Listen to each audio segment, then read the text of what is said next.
The Champion's Reward. The observation deck of the Artemis station offered the most breathtaking view of Veldorian Prime, a swirling azure planet with rings that caught the light of its distant sun. Commander Elias Reeve stood with his hands clasped behind his back, exhaustion etched into the lines around his eyes. 3 weeks of non-stop negotiations had left him drained, but successful. "Commander!" a voice called from behind him. Admiral Keller approached, her uniform impeccably pressed despite the crisis they'd narrowly averted. "The Veldorian High Council is requesting your presence. Apparently, they wish to express their gratitude." Elias raised an eyebrow. "Gratitude isn't exactly a Veldorian specialty." "Which makes this all the more intriguing," Keller replied with a rare smile. "The shuttle leaves in 20 minutes. The journey to the Veldorian capital was brief but tense. Elias had spent months learning their customs, but formal recognition ceremonies were rarely documented in Federation archives. As the sleek diplomatic shuttle descended through layers of iridescent clouds, he rehearsed the appropriate gestures of respect in his mind. The council chamber was a masterpiece of organic architecture, curved walls that seemed to grow from the polished stone floor, illuminated by bioluminescent orbs floating near the high ceiling. 5 Veldorian elders sat in a perfect semicircle, their silvery skin reflecting the gentle light. "Commander Reeve," Elder Vax intoned, his voice resonating with the distinctive harmonic quality of his species. "Your intervention prevented a conflict that would have cost millions of lives on both sides." Elias bowed at precisely the correct angle. "I merely facilitated understanding, Elder." "Your modesty is noted but unnecessary," Elder Vax continued. "The Council has decided to honor you with a gesture unprecedented in our dealings with humans. You will be assigned a Veldorian attaché, a cultural and diplomatic advisor." A side door opened, and a female Veldorian entered. Unlike the elders, whose skin had faded to silver with age, hers was a vibrant periwinkle blue, with delicate bioluminescent patterns that pulsed subtly along her temples and wrists. Her eyes were striking, large almond-shaped orbs of deep violet with no visible pupils. "This is Nylara Zenth, empath scholar of the Third Circle," Elder Vax announced. "She is among our finest interpreters of emotional energies and cultural nuances." Nylara stepped forward with fluid grace. "Commander Reeve," she said, her voice like wind through crystal. "I am assigned to your service for 1 standard cycle." Something in her formal phrasing sent an unexpected shiver through Elias. In Veldorian culture, being assigned to service carried implications of deep obligation, far beyond simple diplomatic assistance. "The Council honors me beyond measure," Elias replied carefully, aware that Admiral Keller was watching him with keen interest. "I accept this generous gift with appropriate solemnity." Later, as they returned to the shuttle, Keller muttered, "Congratulations. You've been assigned a Veldorian shadow. This is either a tremendous honor or an elegant way to keep tabs on you." Nylara, walking several paces behind as dictated by protocol, gave no indication she had heard. But as Elias glanced back, he caught her violet eyes studying him with an intensity that seemed to pierce through diplomatic pretense, stirring something unexpected within him, a connection that transcended the vast differences between their worlds. Whispers between worlds. The diplomatic vessel Concordia hummed quietly as it traversed the space between Veldorian Prime and the mining colony of Helix 9. Commander Elias found himself in the ship's observation lounge, reviewing reports when Nylara entered, her movements creating barely a whisper against the polished floor. "You are troubled by the upcoming negotiations," she stated, rather than asked, settling across from him with perfect posture. Elias looked up, still unaccustomed to the Veldorian ability to sense emotional states. "Is my concern that obvious?" "To me, yes." A subtle pulse of bioluminescence flickered along her temples, what Elias had come to recognize as amusement. "Your emotional signature becomes more textured when you're strategizing." 3 weeks into their partnership, and Elias was still adapting to having an empath as his diplomatic shadow. Nylara's insights had already proven invaluable during negotiations with the Centauri delegation, but her constant presence, stirred complicated feelings he couldn't entirely suppress. "The Helix 9 situation is delicate," he admitted. "The mining guild is demanding autonomy from Federation oversight, but they're using Veldorian crystalline technology to extract resources, which my people consider a sacred gift, not a commercial tool," Nilara finished. "Hence the Council's interest."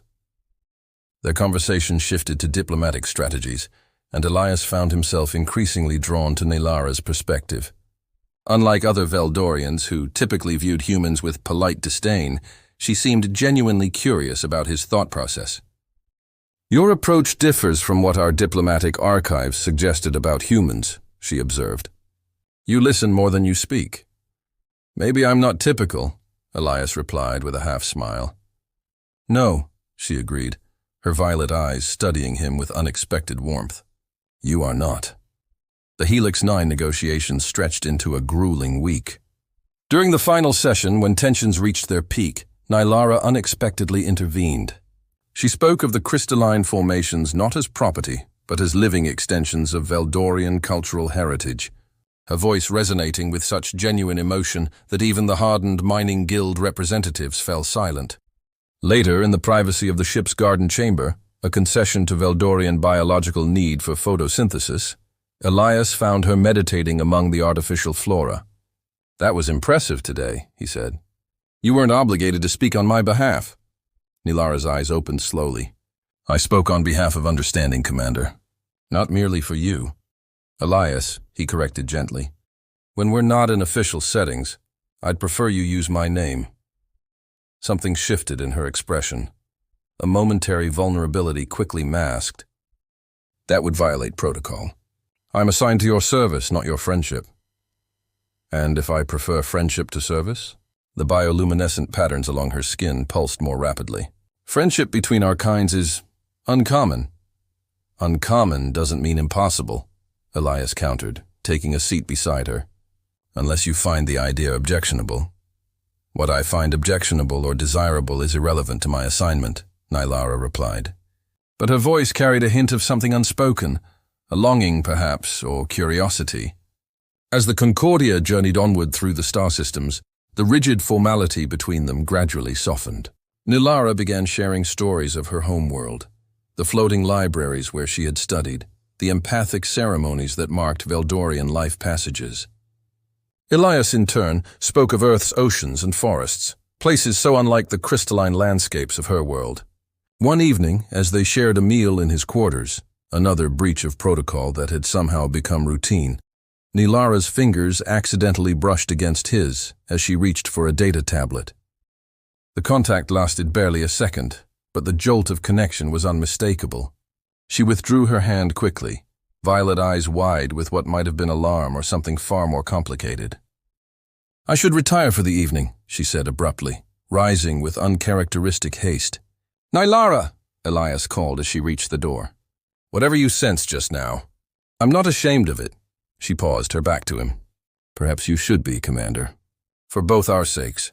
The door closed behind her, leaving Elias alone with the realization that whatever was growing between them had just been acknowledged, and with that acknowledgement came danger neither of them had prepared for.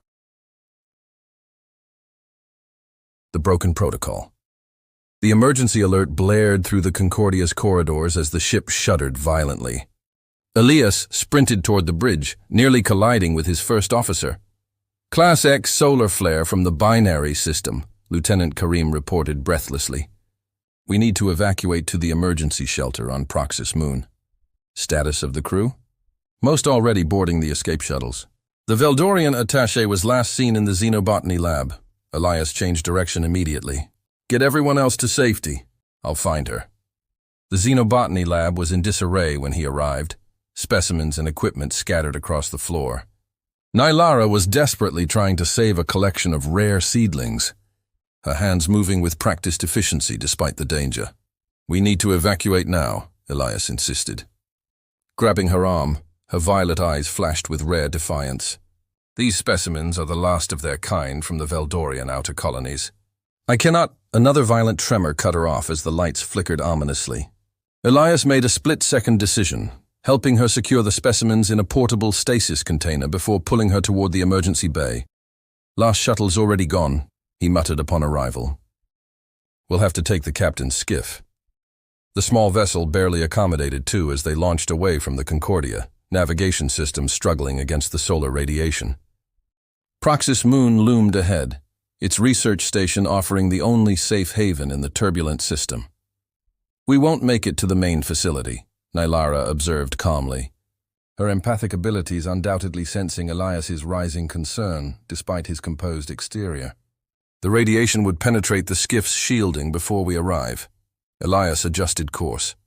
"There's an automated monitoring outpost on the far side. Basic supplies, radiation shielding. Not comfortable, but it'll keep us alive until the flare subsides."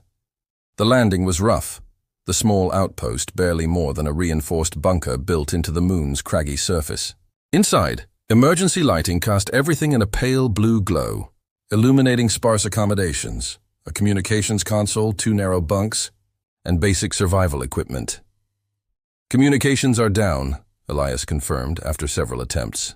"The radiation will interfere with any signals for at least 72 hours.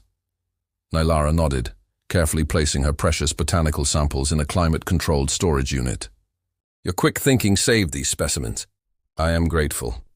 I'd rather save you than the plants," Elias admitted with a wry smile. "But I figured I'd better save both or face your disapproval." The unexpected warmth in her answering smile caught him off guard. 3 days in such close quarters suddenly seemed both alarming and full of possibility.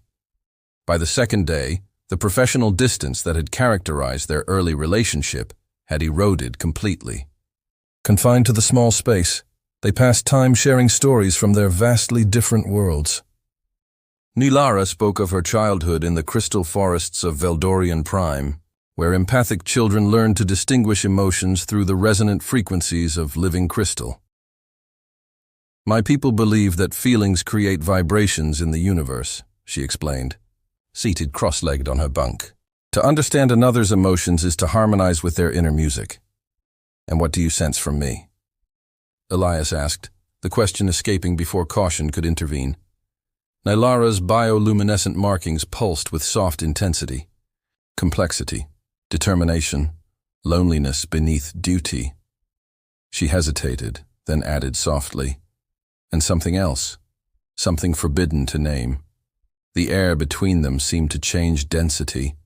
Elias moved to sit beside her, close enough to notice the subtle variations in the blue hue of her skin. "What if we set aside what's forbidden, just for now?" he suggested, voice low. "Here, with no one to judge or report back to our respective authorities." "It would be a temporary illusion," Nylara whispered, but she didn't move away. "When we return, nothing would have changed." "Maybe we would have changed," Elias countered. "Isn't understanding between our peoples what this arrangement was meant to create?" Her laugh was like crystal chimes. "I doubt the High Council imagined this particular form of cultural exchange. When his hand finally reached for hers, she didn't pull away.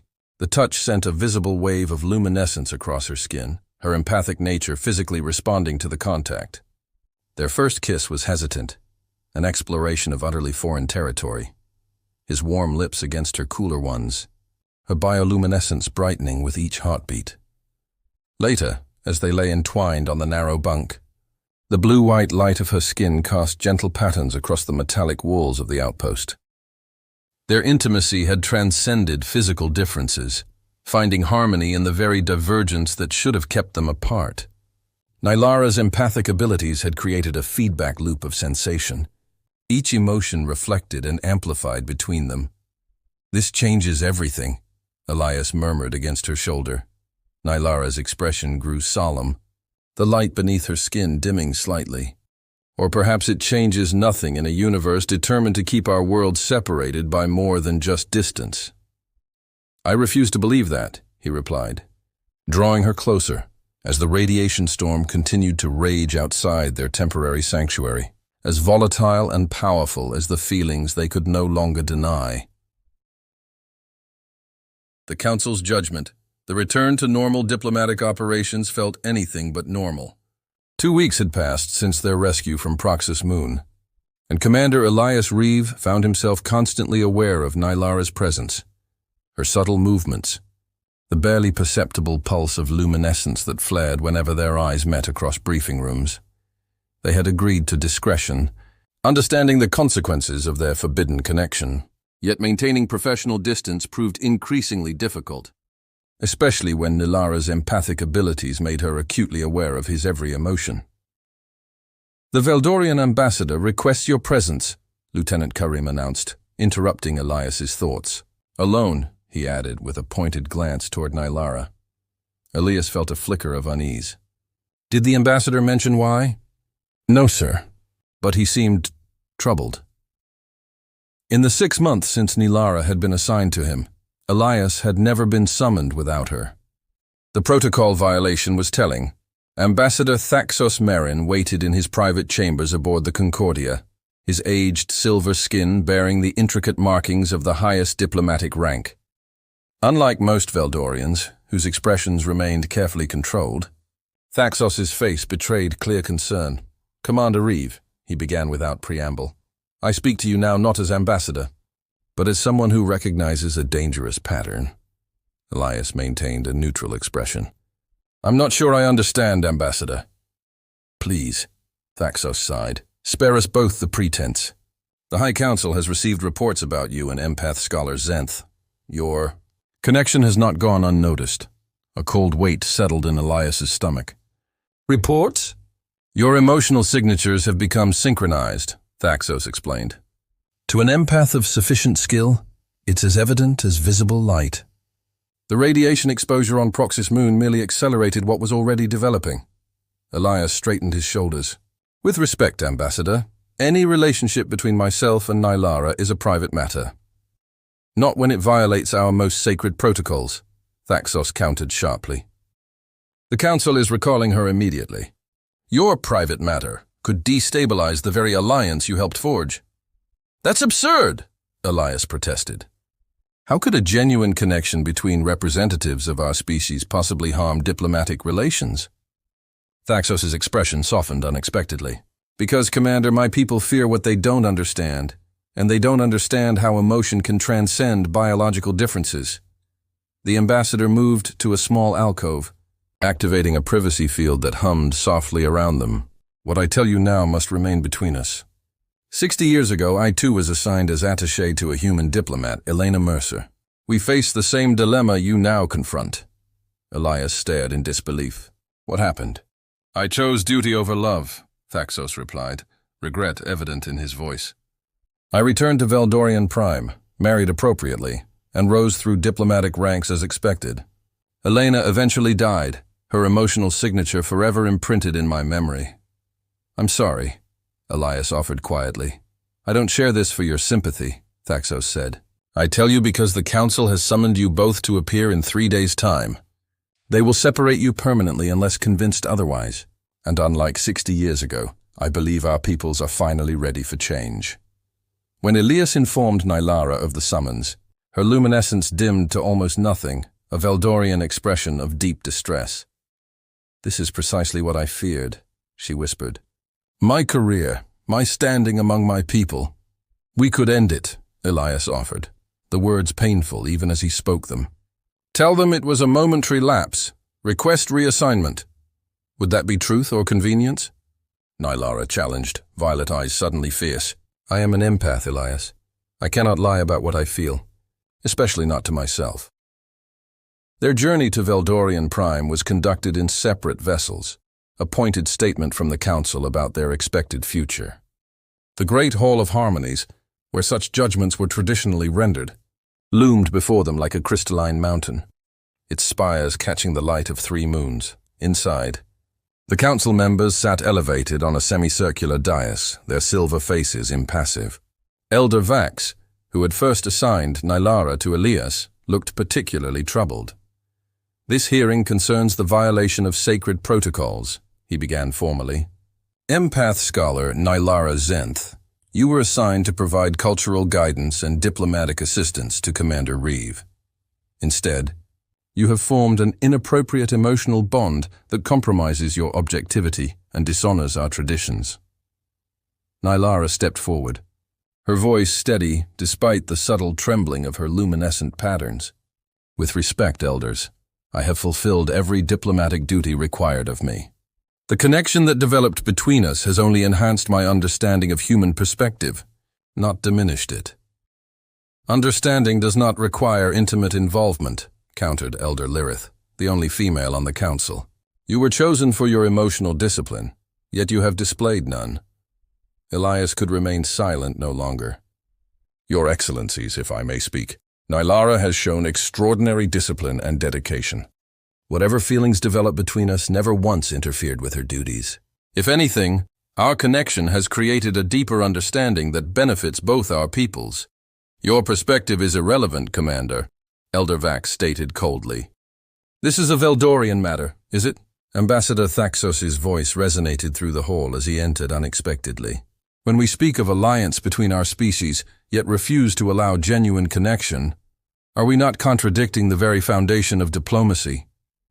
A murmur rippled through the assembled Veldorians.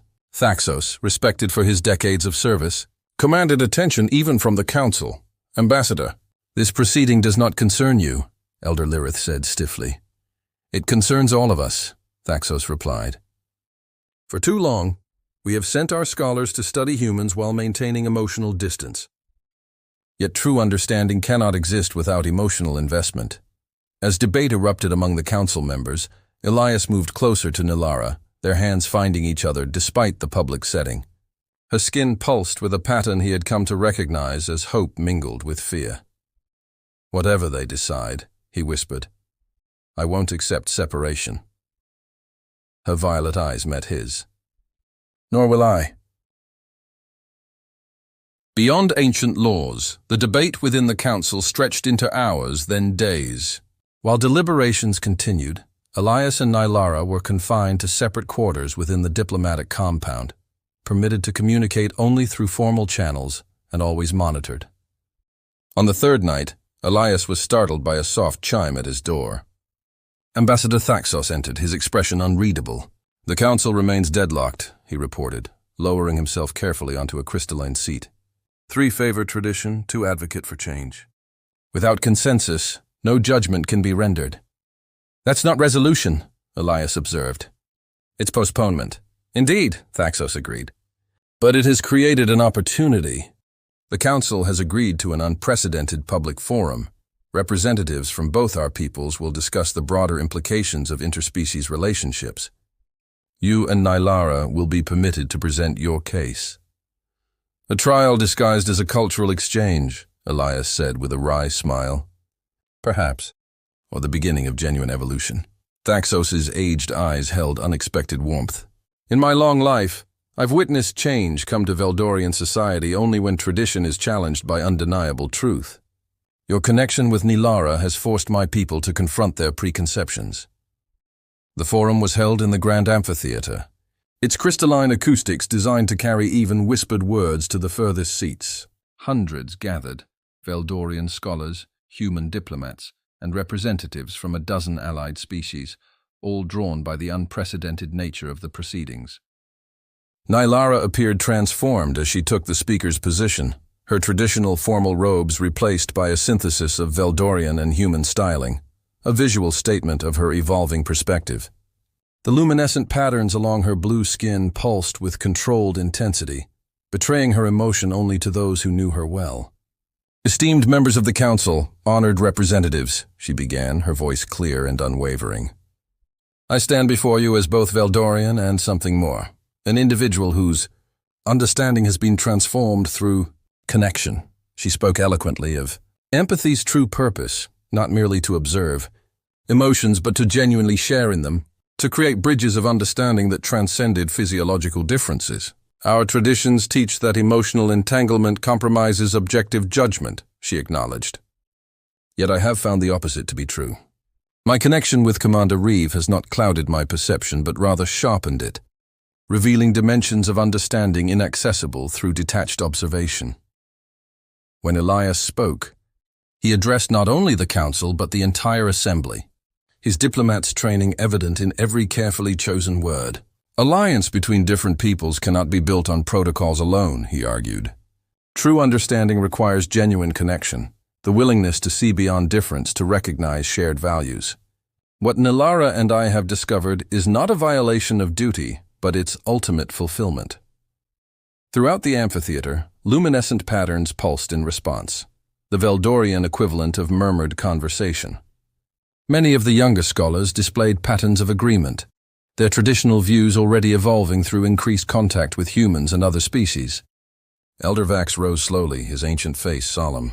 For 10,000 cycles, Veldorians have maintained emotional discipline as our highest virtue. We have observed other species, learned their ways, while keeping ourselves separate. This has preserved our culture through countless challenges. He paused, looking directly at Nilara. Yet preservation without growth leads eventually to stagnation. The question before us is not merely about two individuals, but about our collective future. Can we evolve without losing what makes us Veldorian? With respect, Elder, Nilara responded. Being Veldorian is not defined by isolation, but by our capacity for deep, empathic understanding. By embracing connection rather than merely observing it, I have become not less Veldorian, but more authentically so. The final decision came not as a thunderous proclamation, but as a quiet shift in policy. The Council, unable to reach full consensus, established new guidelines for diplomatic attachés, acknowledging that meaningful connection between species would no longer be prohibited, while establishing ethical frameworks to ensure professional duties remained paramount. 2 cycles later, under the triple moons of Veldorian Prime, Elias and Nilara participated in a ceremony of their own design. Neither fully human nor entirely Veldorian, but something new. Ambassador Thaxos presided, his silver face alight with something rarely seen in elder Veldorians, unbridled joy. What you begin today, he told them, creates ripples that will transform galaxies. Not through grand political alliances, but through the quiet revolution of hearts recognizing themselves in others, despite all differences. Nilara's luminescence painted the crystalline chamber with patterns of profound emotion as she and Elias exchanged vows that combined traditions from both worlds. Her final words, spoken in the ancient Veldorian tongue then translated for all to understand, captured the essence of their journey. Between distant stars, we found each other. Between ancient laws and new beginnings, we created space for love. Between 2 worlds, we have built one heart, proving that the greatest discoveries are not made in the vastness of space, but in the infinite territory of understanding. As the ceremony concluded, a delegation of young Veldorian scholars approached, their luminescent patterns displaying curiosity and hope. One stepped forward, addressing both Elias and Nilara. Your courage has opened paths previously unimagined, she said. Many of us have formed connections with other species but feared to acknowledge them. You have transformed possibility into reality. Later that evening, as they stood on the balcony of their new quarters overlooking the crystal forests of Nilara's homeworld, Elias marveled at how the impossible had become inevitable. Ambassador Thaxos told me something just before the ceremony, he said, watching the moonlight play across Nilara's luminescent skin. Eleanor Mercer, the human he loved decades ago, left him with a prediction. She said that someday someone would finish what they had begun. Nilara's violet eyes softened. Then we have honored not only our own truth, but theirs as well.